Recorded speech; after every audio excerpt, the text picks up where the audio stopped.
सर्वप्रथम मां शारदे के चरणों में प्रणाम। सुप्रभात सम्माननीय अध्यापक और निर्णायक मंडल और मेरे प्रिय साथियों, मैं डिजिटल युग ने मानवता पर संकट खड़ा किया है इस विषय के पक्ष में मुझे अपने विचार प्रस्तुत करने का अवसर प्रदान किया, उसके लिए आप सभी का और इस महाविद्यालय का बहुत बहुत धन्यवाद। जाने दो तराजू में कि पलड़ा किसका भारी है, जाने दो तराजू में कि पलड़ा किसका भारी है। तुम्हें तलवार प्यारी है, हमें झंकार प्यारी है, तुम्हें तलवार प्यारी है। और हर सिक्के के दो पहलू होते हैं, इसी तरह हमारे सामने भी दो रास्ते हैं। एक तरफ हमारी मिट्टी, हमारी जड़ें, संस्कार, परंपराएं जो हमें आत्मीयता और हमें हमारी पहचान सिखाती है, तो वही दूसरी ओर डिजिटल युग जो हमें यह तो एहसास करा रहा है कि सब कुछ पा सकते हो, पर ऐसा नहीं। डिजिटल युग में खोए हुए लोग ये भूल गए हैं कि असली मूल्यांकन क्या है। डिजिटल युग ने भौतिक दुनिया अवश्य कम की है, लेकिन बदले में रिश्तों, विचारों और पारिवारिक मूल्यों को खोखला कर दिया है। महोदय, डिजिटल युग में दिन प्रतिदिन भारतीय संस्कृति की जड़ें कमजोर होती जा रही हैं। गुप्त जी की पंक्ति है कि जीवन की सार्थकता कर्म की प्रधानता से होती है।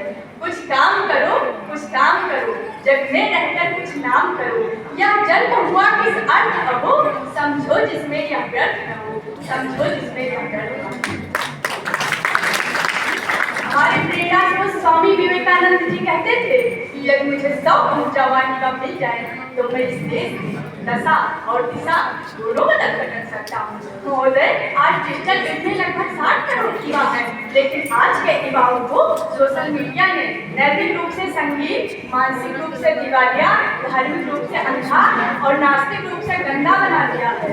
महोदय, पहले दादी मामा बच्चों को अपने पूर्वजों की वीर गाथाएं सुनाते थे, जिनसे उनमें उत्साह बढ़ता था, सकारात्मक सोच विकसित होती थी।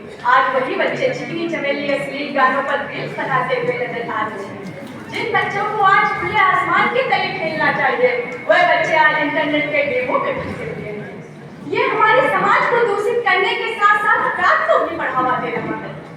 मुझे समझ में नहीं आता कि बढ़ रही या गिर गई है दुनिया, मुझे समझ में नहीं आता कि बढ़ रही या गिर गई है दुनिया। महापुरुषों के उन अच्छे कदम से हट गई है दुनिया। कहने को तो डिजिटल है दुनिया साहब, लेकिन ये दुनिया जन्म बुद्धि में सिमट गई है। महोदय, आज डिजिटल युग में साइबर फ्रॉड अपनी चरम सीमा पर है। जैसे एक ही जमीन के कई नकली कागज बनवाकर एक ही जमीन कई लोगों को बेची जा रही है। ड्रोन द्वारा चोरी कराई जा रही है, जिससे सभी लोग परेशान हैं। रोज खाते से पैसे लूटे जा रहे हैं, लोगों को ब्लैकमेल करके उनसे मनचाहा पैसे लिए जा रहे हैं। महोदय, बहुत से लोग तो इससे परेशान होकर आत्महत्या भी कर लेते हैं। मैं अपने प्रतिपक्षी मित्रों से यह बता देना चाहती हूँ कि कार्बन सिंड्रोम, जिसमें 24 घंटे उंगलियां कांपती रहती हैं, तड़पती रहती हैं, उससे 60% मरीज युवा वर्ग जो सोशल मीडिया के जाते हैं। महोदय, मैं यह बता देना चाहती हूँ कि ब्रिटिश जैसा युवा देश जो इन्हीं सोशल मीडिया के आदि युवाओं के कारण 220 करोड़ पाउंड के नुकसान कर झेल रहा है। महोदय, अंत में मैं बस इतना कहना चाहूंगी कि डिजिटल युग में दिन प्रतिदिन मानवता पर संकट बढ़ता ही जा रहा है और साथ साथ हमारे भारतीय संस्कृति की जड़ें कमजोर होती जा रही है। सरफरोशी की तमन्ना तमन्ना बनकर ही रह जाती है, सरफरोशी की तमन्ना तमन्ना बनकर ही रह जाती है। 3 तलाक देकर यहाँ तलाक की रस्म भी ऑनलाइन हो जाती है। कहने को तो यहाँ ऑनलाइन है जिंदगी, लेकिन ये जिंदगी मोनोपोलिया का शिकार बन जाती है। जय हिंद, जय भारत, धन्यवाद।